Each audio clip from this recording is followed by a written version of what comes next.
Imagine a single button in a command center in Tehran. When that button is pressed, a missile clears its silo. It hasn't even hit its target yet, but thousands of miles away on a glowing screen in a bedroom in London or a high-rise in Tokyo, a digital number starts to bleed red. Most people think Bitcoin is a hedge against the world falling apart.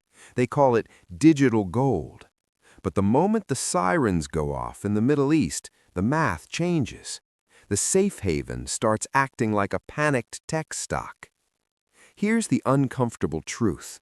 Your decentralized future is currently a hostage of 20th century geography. When a missile flies over the Strait of Hormuz, the world's most important choke point, the global nervous system twitches. This isn't about politics. It's about a sequence of dominoes that have been standing for 80 years. First, the price of a barrel of oil leaps. That is the fear tax. When oil goes up, everything that requires moving, from your Amazon delivery to the lithium in a Tesla battery, becomes more expensive. This is instant inflation. In a world of instant inflation, the U.S. Federal Reserve doesn't lower interest rates. They keep them high to stop the bleeding. And when interest rates stay high, risky assets become a burden. This is the hidden mechanism. To a big institutional investor, Bitcoin isn't a religion or a revolution. It is a line item on a spreadsheet labeled high-risk growth.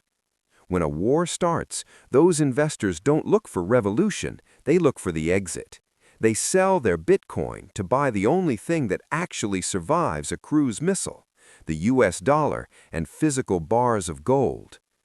The irony is thick enough to choke on.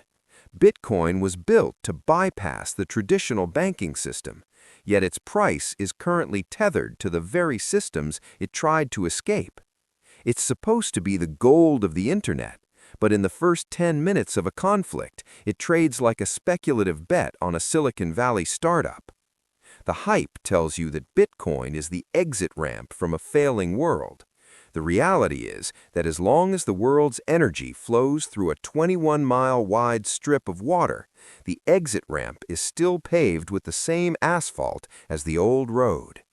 So, as the smoke clears over Tehran and the markets begin to settle, we have to ask ourselves a very expensive question.